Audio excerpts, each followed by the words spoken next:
Welcome to Catholic Answers Live, the program where you participate with your questions about apologetics and evangelization, including the most important theological, spiritual, moral, and social issues facing the world today. Call now with your question for today's guest. Toll free 1-888-31-TRUTH. That's 888-318-7884. Now, from San Diego, Catholic Answers Live. Hello and welcome back to Catholic Answers Live, second hour of Open Forum today. Jimmy Akin is our guest. Open Forum means any question that you have on the life, the faith, the history of the Catholic Church. Anything you want to know about being Catholic, we are happy to take those questions. And you don't have to be Catholic to call, 888-318-7884.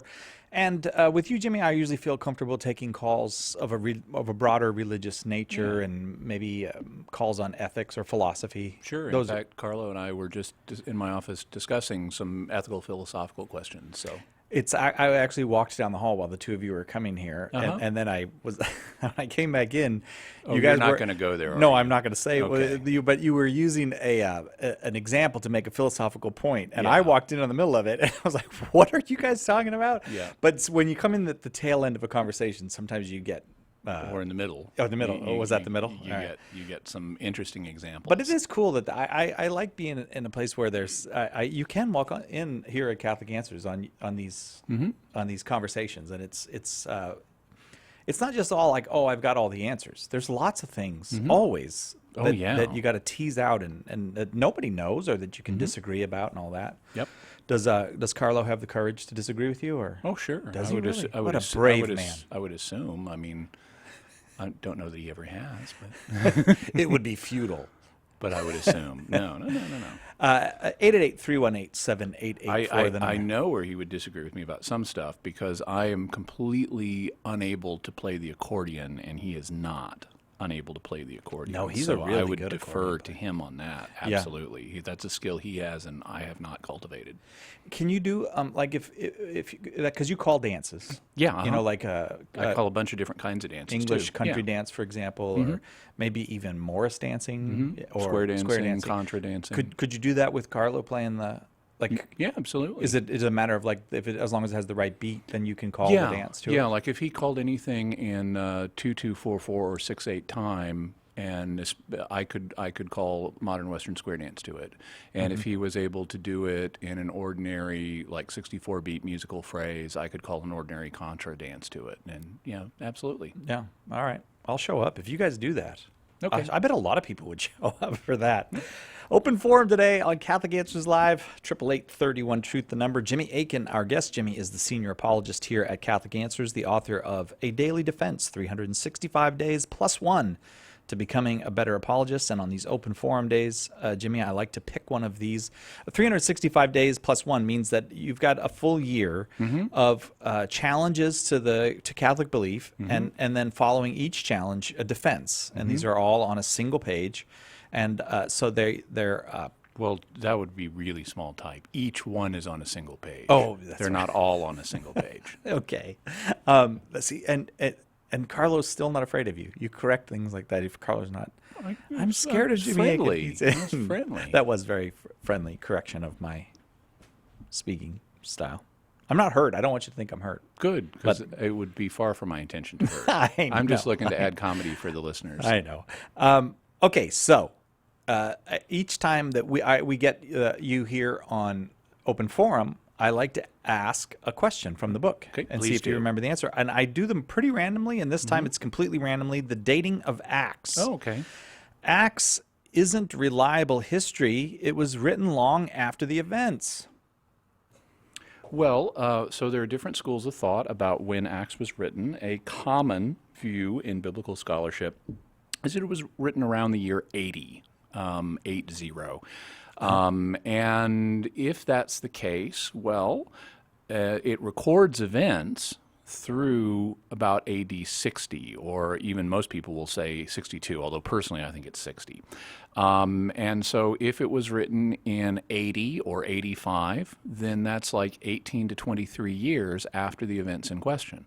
Well, there are all kinds of books of a historical nature that are written vastly longer after the events they describe that are nevertheless considered good and reliable books of history. Yeah. So, so I would say that that for that reason alone, you can't say that Acts is going to be unreliable just because of its date. I would also say that I don't actually personally think that it was written in AD 80 or after. I think it was written earlier than that. When you read the book of Acts, Luke focuses primarily on Peter and Paul. Peter in the first 12 chapters of Acts, and then Paul from chapter 13 to chapter 28. And the last 7 chapters of Acts, from like chapter 21 to 28, are all building up to Paul, to a very important event in Paul's life, his appearance before Caesar. And at the time, that would have been Nero. This is before the fire of Rome, which happened in 64, and it's before Nero started persecuting Christians. So there was no reason to think Nero would be particularly hostile to Christians. And in fact, his wife Poppaea was friendly to Judaism. And he had some positive interactions with some Jews. One of his favorite actors, for example, was Jewish. And so Paul has been warned prophetically that when he goes to Jerusalem, he's going to be arrested and he's going to end up appearing in Rome to preach the gospel before Caesar. He knows this is going to happen. He goes to Jerusalem anyway. He gets arrested. He spends 2 years in jail rather than bribe the governor who wants a bribe so he can let him go. He won't do that. He's convinced he's going to go to Rome. When an attempt is made to release him into Jewish custody and let him be tried in the Jewish courts in Jerusalem, where he knows he's not going to get a fair trial, he invokes his right of Roman citizenship to appeal to Caesar. And so the new governor who's over him, Porcius Festus, tells him, well, you've appealed to Caesar, so to Caesar you shall go. And they ship him off, and even though it's late in the year and thus towards the close of the sailing season, so the Mediterranean is getting dangerous, and they encounter this storm that keeps them at sea for 2 weeks. They have no idea where they are. They finally shipwreck on Malta, and then they have to winter on Malta for 3 months, and then they finally make it to Rome in the spring of AD 60. Paul is enabled to be basically under house arrest. He has a private residence where he is still under detention, and he spends 2 years leading Bible studies. The end. Okay, that's the end of the book of Acts. Something didn't happen. Yeah, it's like we don't have closure here. Yeah, right. And the rules of basic, storytelling, how to recount events in a way that makes sense to an audience, were the same then as they are now. And it really, if you think about it, it doesn't matter what Luke's, what outcome Paul had when he appeared before Caesar. It would have suited Luke's purpose, because either he would have been acquitted, in which case Luke has story of triumphant victory, vindication of Christianity and its message. Right. Or if he had been punished, he would have had, if Paul had been punished by Nero or executed, he would have had suffering for the cause of the gospel, glorious martyr, as the conclusion to his book. And since he gives us neither of those, and he's just spent a quarter of 7 chapters, he spent a quarter of the book building up to this event and suddenly slams on the brakes without telling us the outcome of it, the logical conclusion that I've come to, and that others, including some liberal scholars like Adolf von Harnack, have come to, is that the reason the book cuts off then is because that's when Luke was writing. He didn't know the outcome of Paul's appearance before Caesar because it hadn't happened yet. And so that would tell us that the book of Acts was written about AD 60. 888-318-7884, the number. And if I read that your one page that you've written, it essentially gives me that same answer. Mm-hmm. Yep. So it's almost like you memorized the book. No. Not quite. You just know the answer. Sort of the opposite. It's like the book is disgorged from my memory. Yeah. All right. Let's take a quick break. We've got lots of calls. The lines are full now, but they may open up at any time. So give a call, 888-318-7884, and we'll get to your calls right after this on Catholic Answers Live. We'll be right back with more great answers from Jimmy today on Catholic Answers Live.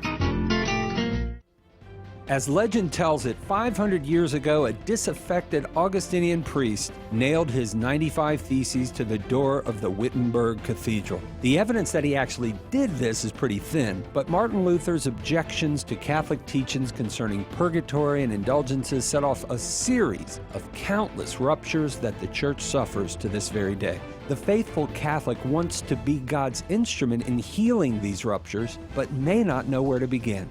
Join us this September 28th to 30th as we tackle the topic at Catholic Answers' 4th National Apologetics Conference, the reunion of all Christians, a lively and inspiring conference designed to ignite and inform your faith. We've got an all-star lineup of speakers guaranteed to fire you up. Catholic historian Steve Weidenkopf, apologist Mark Brumley, apologist Devin Rose, plus all of your favorite Catholic Answers apologists. This is an event you don't want to miss. This is where it all begins. Join us this September for a conference that is sure to leave you wanting more. Seats are still available, but they're going fast. Visit CatholicAnswersConference.com or call 1-888-291-8000 today to register. That's CatholicAnswersConference.com.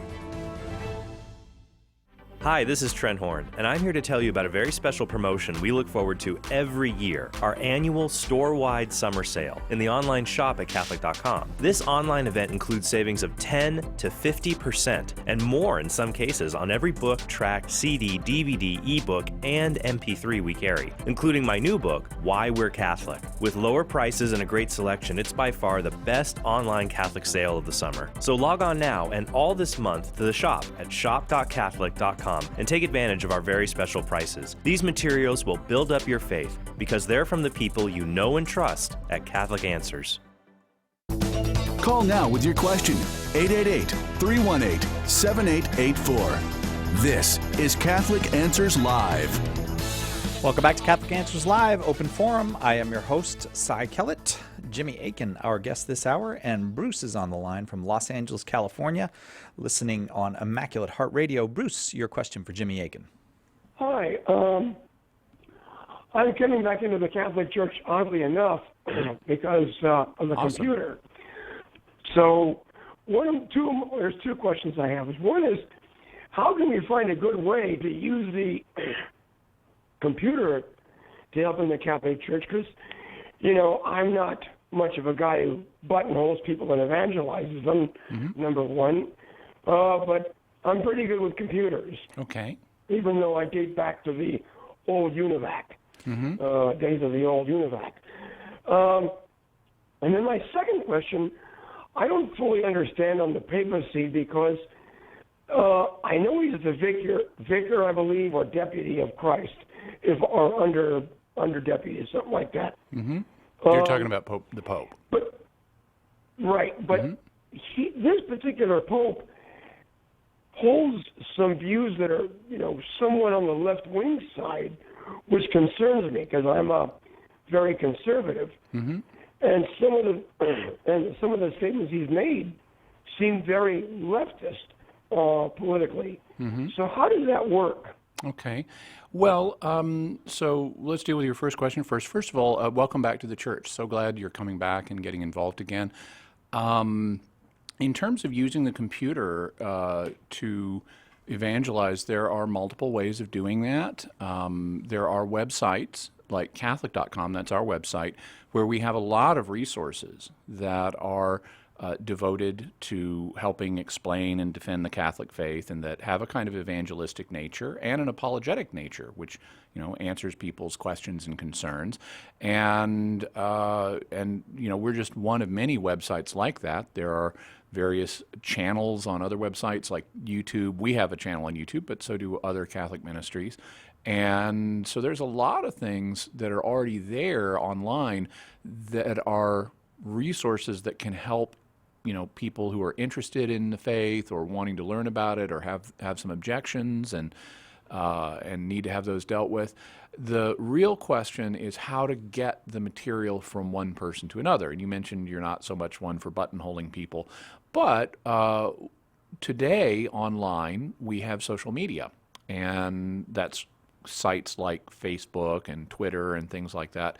And people who use social media are able to share things that they've run across. So, for example, let's suppose you found a particular video on Catholic.com that you thought really said something, that you liked, that helped explain some aspect of the Catholic faith.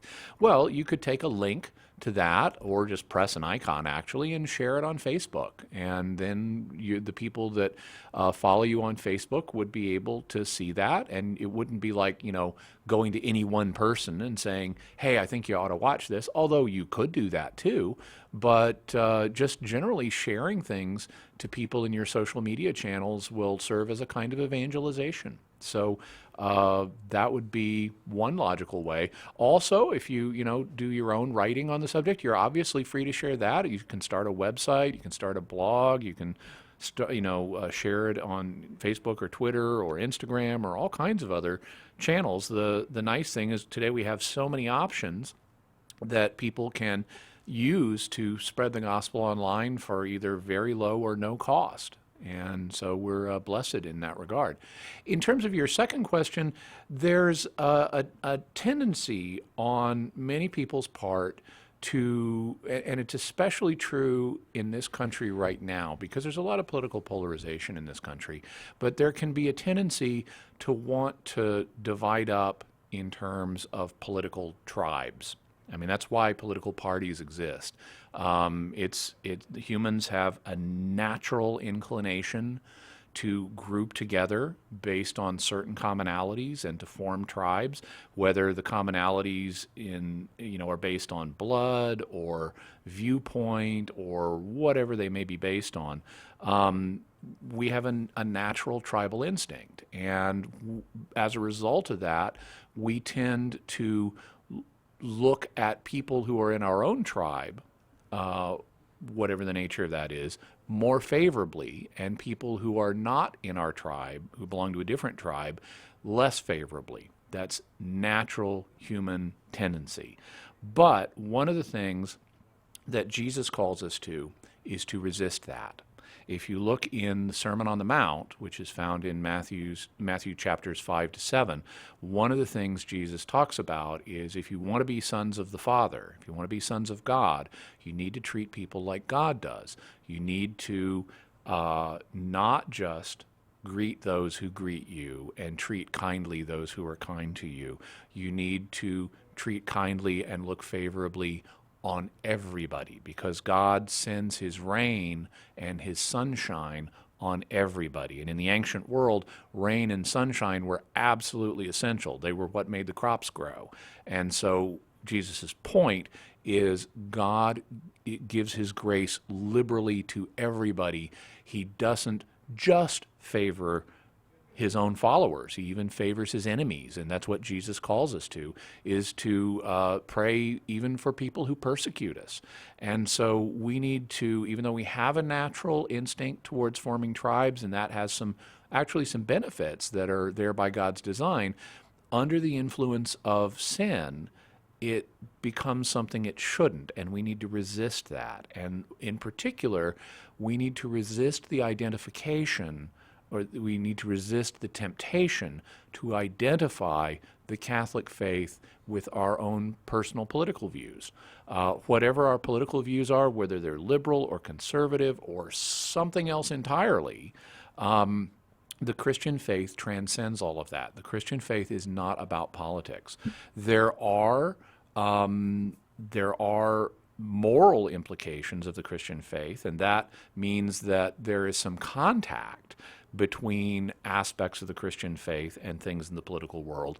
But we can't simply say, oh, well, Christianity is right-wing or Christianity is left-wing or anything like that. It doesn't match up in that way, and that's not the analysis Jesus called us toward. We need to resist the implication to view everything through the lens of politics. And that applies to the Christian faith. It also applies to particular individuals, including the Pope.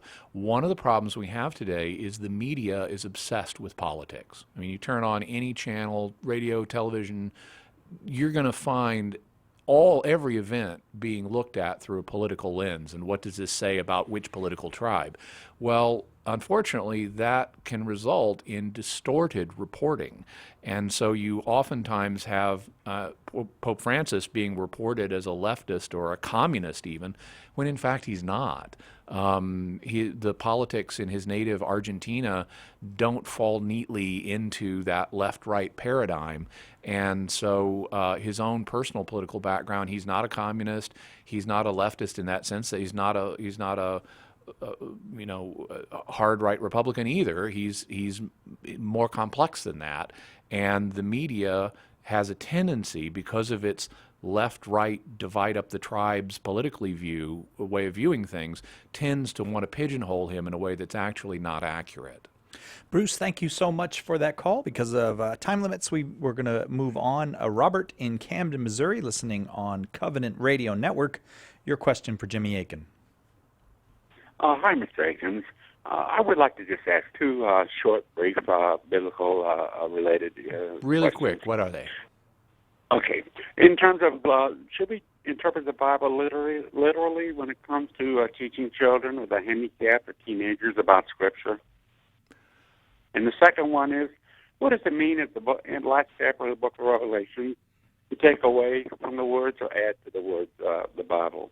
Okay. Of the book of Revelation, please. Okay. Well, let's deal with the second question first, because it's certainly easier. At the end of the book of Revelation, this is Revelation 22, for anybody who wants to look it up, there is a warning that says if anybody adds to the words of this book, God is going to add to him the plagues described in this book. And if anyone takes away from the words of this book, God is going to take away from him his portion in the tree of life. So basically, it's a warning not to tamper with the contents of this book. And in some circles, people will want to interpret this book as referring to the entire Bible. And really, though, it's not. The Bible in the ancient world was never a single book. At the time, books were typically scrolls, and you could never fit the entire Bible in one scroll. It would be impossible, because just unrolling it would rip in half. And so scrolls had a definite length that wasn't, in fact, too much larger than an individual book of the Gospels. That's why the Gospels are about as long as they are, is because that was the length of a typical scroll. The same thing is true of the book of Revelation. It was an individual volume, and that's what people would have understood to be this book. When they got the book of Revelation, let's say you were living in Ephesus, which was one of the places Revelation was addressed to, and St. John had written the book and had copies made and sent it to Ephesus, and you're an Ephesian in the church at Ephesus, and somebody gets up to read Revelation, they don't have a big Bible in their hands. They have the one single book of Revelation in their hands. And that's thus the natural interpretation. When it says don't add to or take away from the words of this book, it means don't tamper with the text of Revelation. Now, and if you do, it has serious consequences. Now, of course, the same thing's true of all the other books of Scripture. They're all divinely inspired. We shouldn't be tampering with their texts either. And there will be serious consequences if you were to. But that's the basic meaning of that passage. In terms of the first question you asked about, should we interpret the Bible literally when teaching children with handicaps about the faith, I think that the answer, if I understand you correctly, is going to be a little subtle. When teaching anybody about the faith, you want to teach according to their capacity. And so if someone is a child and has limited capacity, that means that you may have to and will have to drop out some of the subtleties of the faith that they can then learn as they grow. And that will mean, in some cases, teaching them about the Bible in terms that don't go into all the detail about, well, this is a symbol and here's what it means, because they may not be ready to understand that yet. But you do want to fill that in over the course of time. So, for example, if I could imagine, let's suppose I was teaching a very small child about how God made the world, and I could I could say, okay, well, here's what it says in Genesis 1, and I could read them the account in Genesis 1. Now, that account involves some symbolism, but they might be so young that they're not ready to understand about that, and so I wouldn't go into that. But I also wouldn't mislead them and imply that stuff is not symbolic when in fact it is. And so if they then came to me and said, well, what about dinosaurs? Well, then I'd have to, if they're old enough to ask the question, I assume they're old enough to hear the answer. And so I would explain that although Genesis 1 talks about the truth about how God made the world, it's not all meant to be strictly chronological, and dinosaurs fit in there too. In the case of someone who says maybe has a mental handicap, I'd apply the same approach. I'd teach as much as they're able to understand. I wouldn't try to overburden them. But if they ask questions, I'll do my best to help them understand according to their present level of understanding. Thanks, Robert. Jimmy Akin, our guest this hour, Catholic Answers Open Forum, right after this. Catholic Answers Live. Christian men, beware. With the idols of materialism, entertainment, and the flesh, it's plain to see that the world wants you for its own. Face it, it's tempting and easy to be a man of the world. Father Terence Ehrman has a challenge for you. Be a man of God instead. In his new book, Man of God, Lessons to Young Men About Life, Sex, Friendship, Vocation, and Loving with the Heart of Christ, Father Ehrman draws on his experiences counseling men who are struggling to live in the world but not be of the world. In a unique format, he offers a plan for ongoing conversion, holy spiritual direction for all men who want to master themselves and be transformed from within.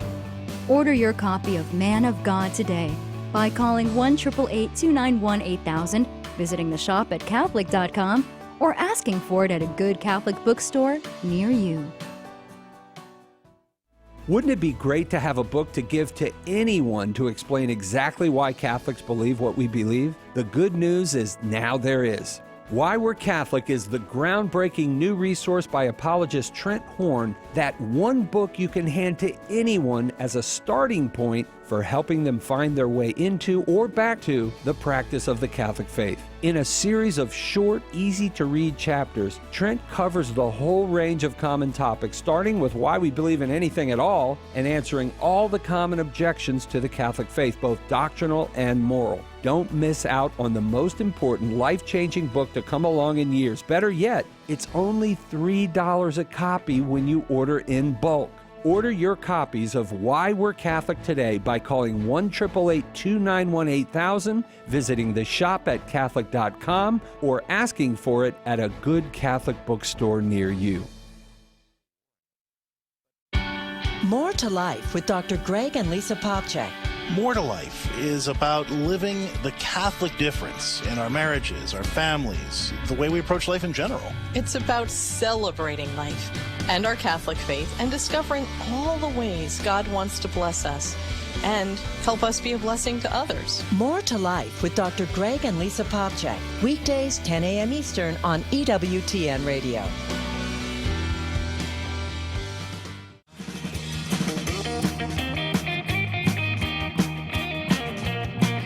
Welcome back to Catholic Answers Live. Thanks for being with us for this open forum today. Jimmy Akin, our guest. 888-31-TRUTH, our number. And if you live in the San Diego area and you want to hear Jimmy speak, he's speaking at St. Elizabeth Catholic Church on miracles, revelations, and supernatural gifts this Sunday. Did you know you're doing that? I did. In fact, I was working on it, working on that speech just today. And I'm going to be speaking on 5 great deceptions we face today at Santa Sophia Catholic Church after the 8 o'clock Mass, 9:15 on Sunday. So come by. I don't know, are any of these being live streamed? Some of these get live streamed, some don't. Do you know? In the case of mine, I'm not sure. Okay, so if you want more information, just go to the Catholic Answers Facebook page, or you can give us a call at 888-291-8000. They'll give you the information there. Again, open forum today on Catholic Answers Live. Happy to take your calls on any aspect of the Catholic faith. We really do encourage you, if you're not Catholic and you have a question, give a call. We will try to be as respectful and helpful as we can be. Paul in Duluth, Georgia, listening on 98.1 FM. Your question for Jimmy Akin, please. Hey, guys. My question is, what exactly is heaven and hell? Like, are there like scientific thinkers in the Catholic community or theologians who have plausible opinions about any kind of physicality, materially, what heaven and purgatory are? Okay. That's where I know purgatory is separate from heaven. Right. I know heaven's the final destination, and purgatory is a purgation period for people who are about to get to heaven.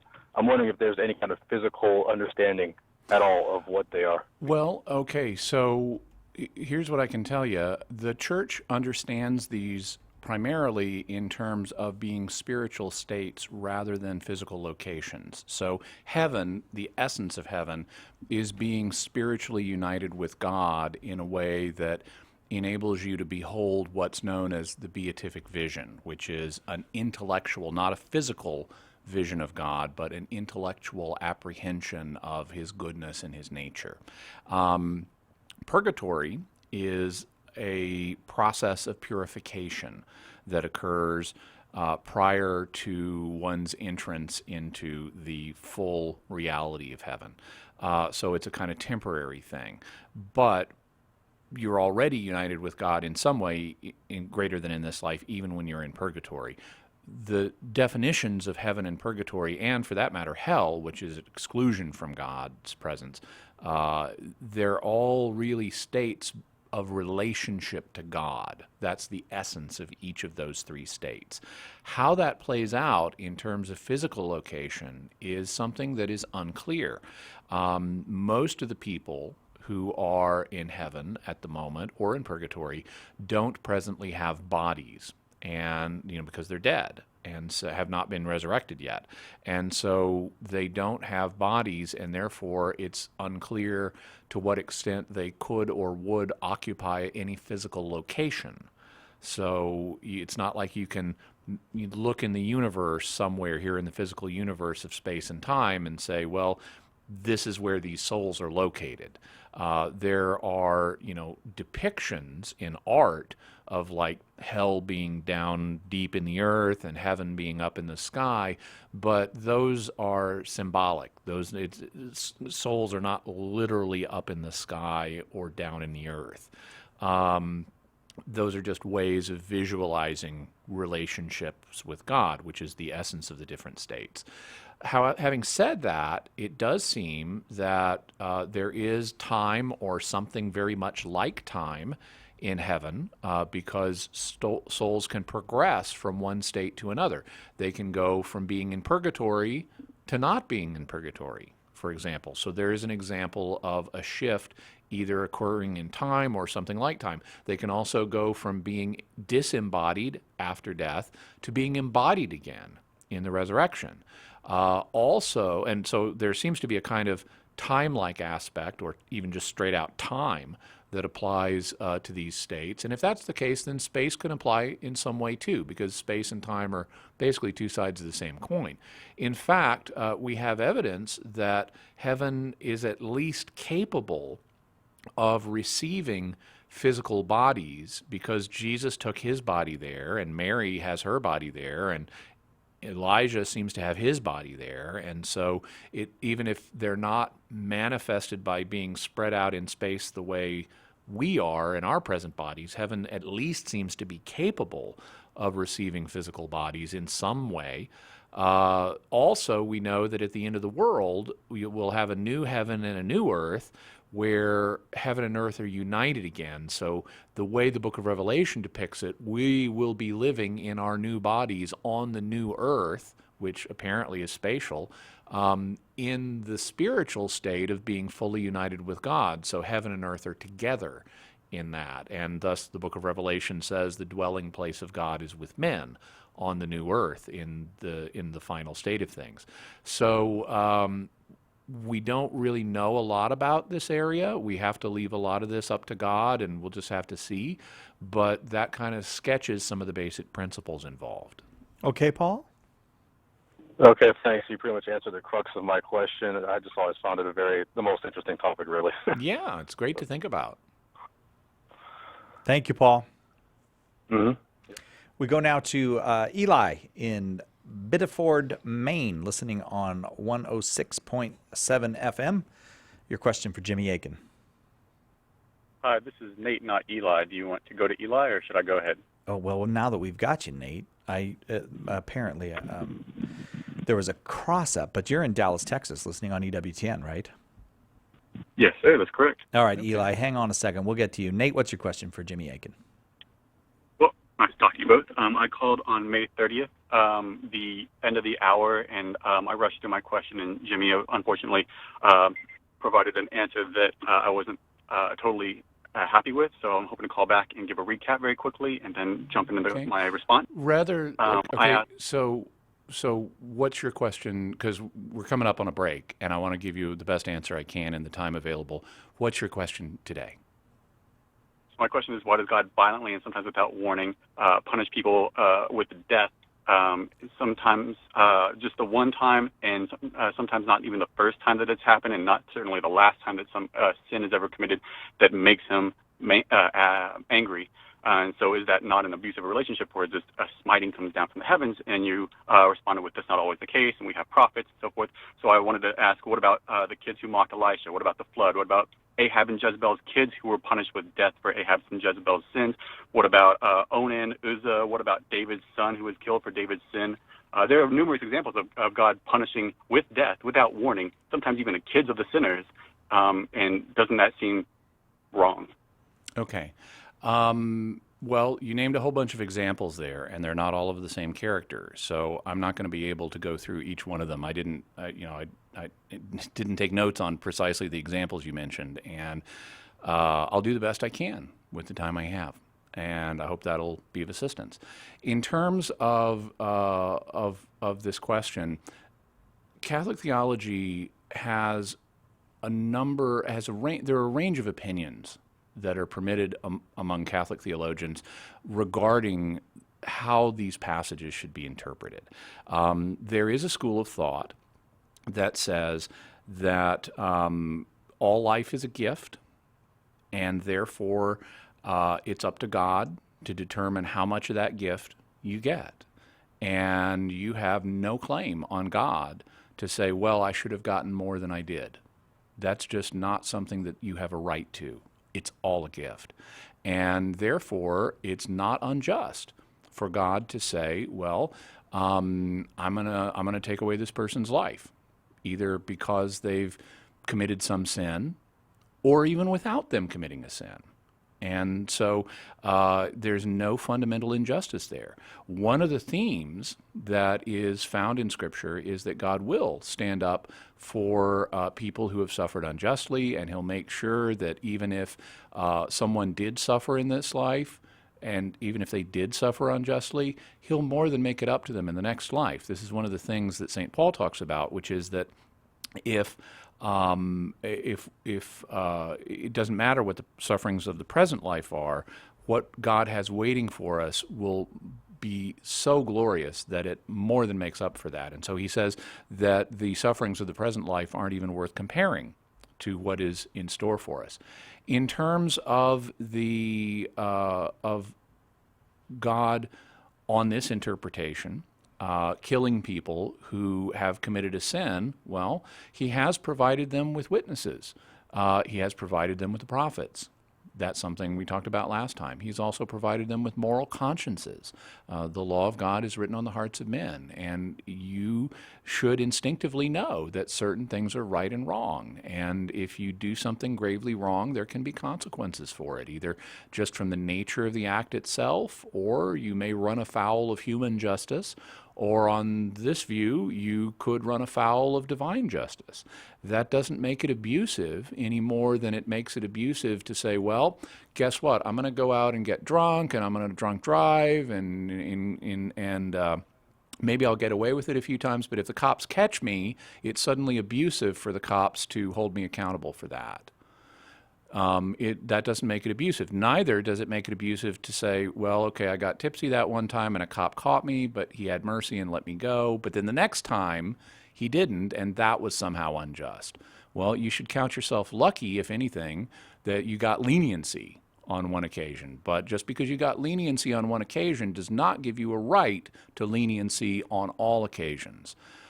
So that kind of sketches this approach, which is based on the idea that God might actually literally take somebody's life. Then there's another approach, which other theologians would advocate, which would say that when we have passages like this in Scripture that talk about God taking somebody's life because they've committed a sin, really what that means is not that God is actively taking that person's life, but he's allowing the natural consequences of that person's sin to unfold. And so he's not stopping it, but he is not actively causing it, just like he's not literally angry. And this is something that Catholic theologians of all perspectives would acknowledge. God is not literally angry. God is all perfect. He has, therefore, all beatitude, all happiness. And his emotions really don't actually apply to him in the same way they do to us because of the nature of his being. He doesn't have the physical sensations of emotions the way we do. And so when we read in Scripture about God being angry with something, it doesn't indicate that he's literally angry. It instead indicates that something either has been done or is being done or could be done that is immoral and that can trigger bad consequences or that can lead in some way to bad consequences as part of God's plan. But it doesn't mean he's literally angry. The description of him as being angry is something that is symbolic motive language that's used by the biblical authors because God so fundamentally transcends human categories that in order for us to relate to him, we invariably have to use certain forms of language that kind of accommodate the truth about God to our ability to understand him. And theologically, that language is called anthropomorphic language. It's language that depicts God as if he were a man. But he's actually not, and we have to take that into account when we read these texts. Nate, thank you so much for that call. Eli, hang on. I'll get to you as soon as we come back on Catholic Answers Live right after this. Call and ask Jimmy your question today on Catholic Answers Live. Do you love sharing the gospel and want to learn to be more effective? Join the St. Paul Street Evangelization online School of Evangelization. You will learn to build bridges of trust and make disciples by befriending strangers, proclaiming the gospel, inviting people to the church, and praying with others. We'll ask for a pledge of financial support, but if you are unable to give, we'll give you a membership at no cost. Find out more and get involved today at streetevangelization.com. That's streetevangelization.com. Hey everyone, Carlo Broussard here, and I'm here to tell you about a very special promotion we look forward to every year, our annual store-wide summer sale in the online shop at Catholic.com. This spectacular online event includes savings of 10 to 50% and more in some cases on every book, tract, CD, DVD, ebook, and MP3 we carry, including my new DVD, Why God Still Matters. With lower prices and a great selection, it's by far the best online Catholic sale of the summer. So log on now and all this month to the shop at shop.catholic.com and take advantage of our very special prices. You know it's all good stuff because it's from the people you know and trust at Catholic Answers. The Catholic Answers Minute. I'm Father Vincent Serpent.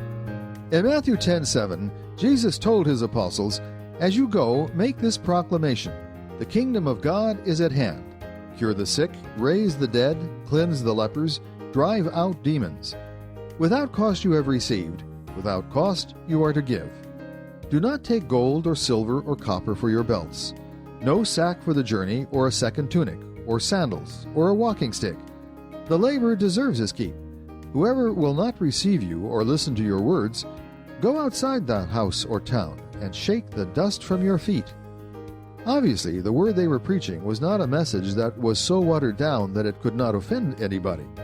Nothing about them was to suggest that they were preaching the good news about an earthly kingdom. Their message was that our true home is heaven, not here, and he is the only way to get there. I'm Father Vincent Serpa for Catholic Answers, Catholic.com. Call now with your question, 888-318-7884. This is Catholic Answers Live. Open forum today on Catholic Answers Live. We'll try to move through questions as quickly as we can this segment because we want to get to as many as we can. We go now to I promised before and didn't, and now I will go to Eli in Biddeford, Maine, listening on 106.7 FM. Eli, your question for Jimmy Akin. Can you hear me? I can hear you. I'm sorry that I did that to you before. Oh, it's okay. In any case, my question is, do you expect Catholics and Protestants to reconcile anytime soon? And with all reconciling, it's always going to have some compromise on both sides. What form do you think that will take? Okay. So we have to differentiate between different levels of reconciliation in terms of the number of people involved. Obviously, there can be reconciliation of individual Protestants with the Catholic Church. That happened to me. I used to be Protestant. So when that happens, it's obvious that, the individual Protestant just joins the Catholic Church, becomes a Catholic, and no special accommodations typically are made for that. It's not necessary in those cases. In other cases, there can be situations where groups of Protestants are reconciled with the Church, and in those cases, frequently there can be, or at least potentially, there can be special accommodations that are made for that. An example would be the recent creation of the Anglican ordinariate system that is in use that Pope Benedict developed. There were groups of Anglicans in different countries who wanted to be reconciled with the Catholic Church. They also wanted to preserve certain forms of their Anglican heritage, and so it was arranged for them to have special organizations known as ordinariates that would allow them to come into the church and be fully Catholic, but also to retain some elements of their Anglican heritage. That's not dissimilar to what are known as, sometimes called, the Eastern rites of the Catholic Church. Really what we mean there, rite is a liturgical term. It's not quite appropriate here. The formal term for the different Eastern Catholic churches is churches sui juris. That means churches with their own law. And they're also, they're not coming from a Protestant background, but they're coming from a background, many of them, which for a time was out of union with the Catholic Church, but then they came back in as a group, and they were, because of the differences in their history and their patrimony religiously and liturgically and legally, they were allowed to have their own law, and so they're known as churches sui juris. That's generally not the path that's been established for returning Protestant groups because the Protestant groups all split off from the Latin Church.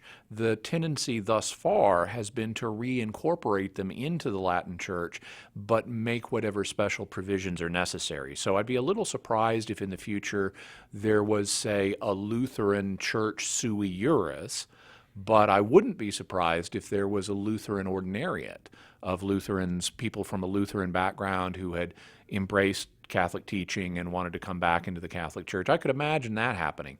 Maybe not in my lifetime, but maybe in the next couple of centuries it could happen. There is impetus towards reunification. That's something that's been clear over the last century. It's been clearly manifest and has continued to play out. In fact, just this week, there was an important signing of a document known as the Joint Declaration on the Doctrine of Justification. This document was originally released in 1999. It was a joint statement on one of the thorniest issues of the Protestant Reformation, justification. It was a signing between the Catholic Church and the Lutheran World Federation. And in 2006, I believe, the Methodists, the World Methodist Council, joined. And just in this last week, the major body of Reformed Christians joined. So that would include, Presbyterians and Waldensians and United Church and various people like that. A bunch of people who belong to the Reformed tradition have also joined it now. And so there are clear motions towards reunification. There are also challenges. An obvious example would be female ordination to the priesthood and the episcopacy in some of these churches. That's going to be a major barrier that didn't used to exist. And it's one of the reasons why there was a division in the Anglican community that led to some Anglicans wanting to come back to the Catholic Church and others not wanting to come back to the Catholic Church.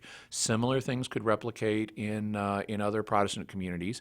I would not expect anytime soon to see a mass reunion of all Protestants in the Catholic Church. I don't think that's a practical possibility anytime soon, or in all likelihood ever before the Second Coming.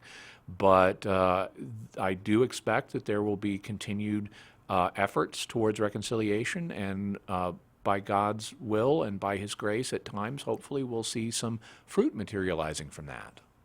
Okay, Eli? Thank you. Eli, hang on. Do you ever listen to Catholic Answers Focus, our podcast? Mm-hmm. Okay, well, on the podcast, we did a nice interview about a month ago. I think it was May 12th, with a Catholic, an Anglican ordinariate priest. And so if you want more information on that, I thought it was it made me happy, that interview. So you might want to go give it a listen. It gives you a little sense of what it's like from the side of a person who comes from the Anglican church into the full communion with the Catholic faith. Thanks, Eli, very much for that call. Oh, so that interview made you happy? Which one made me unhappy? Why do you? The one you did with me? No, I'm just kidding. Well, no, I was really happy with that interview. Oh, good. I got to but be not this one, is what you're saying. No, this is horrible. I was going to talk to you after the show. Like, Jimmy, what's going wrong with you today? Eli, thank you for that call. It's Catholic.com/focus if you want to get our weekly podcast. They really are good.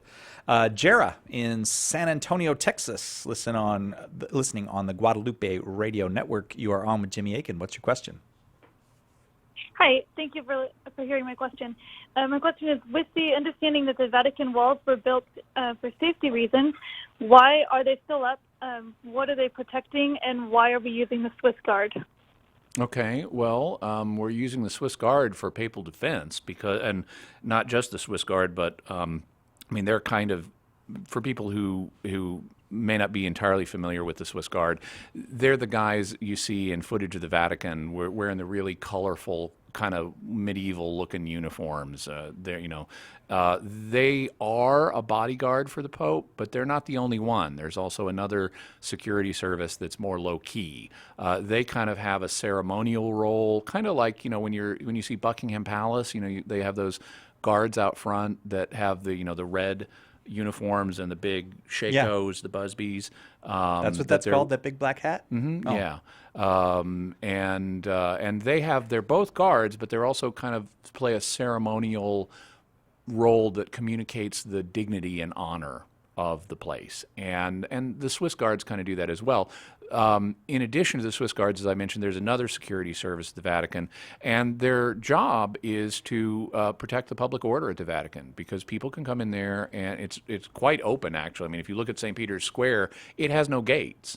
There's a kind of portico on both sides, but there's just a big open space with no gates, and people can come in there, and they could do all kinds of stuff, and you need people to keep order. Just like in any city, you need police force to provide some kind of order, and Vatican City has that. Among their duties, in addition to just keeping order and stopping crime, they also have the function of protecting the Pope, because there are people out there in the world who have it in for the Pope. Praise God, we haven't yet had a major act of, say, terrorism at the Vatican, though there have been people in the Islamic world who have threatened the Pope, but that's what they're there for. To some extent, the walls at the Vatican, where there are walls, fulfill that same function, but also they're there because they haven't been torn down, because you don't unnecessarily start dismantling buildings and major structures without a need to, and thus far they haven't seen a need to. Thanks, Jera. Thanks, everybody who called. Thank you, Jimmy Akin, for being with us. Thank you, Cy Kellett, for being able to be here to be with. And this interview did make me happy. Oh, good. It's just that I was happy to hear from the Anglican perspective. Yeah. That's what it was. Yeah. It was very. I know. I'm just I adding just humor for the listeners. I know. Tomorrow, the Church in the News. Matthew Bunson will be here with us to talk about the Church in the News, and we'll finish the week with a discussion of the saints with Father Paul Scalia. That's all that tomorrow on Catholic Answers Live. We'll see you then, God willing.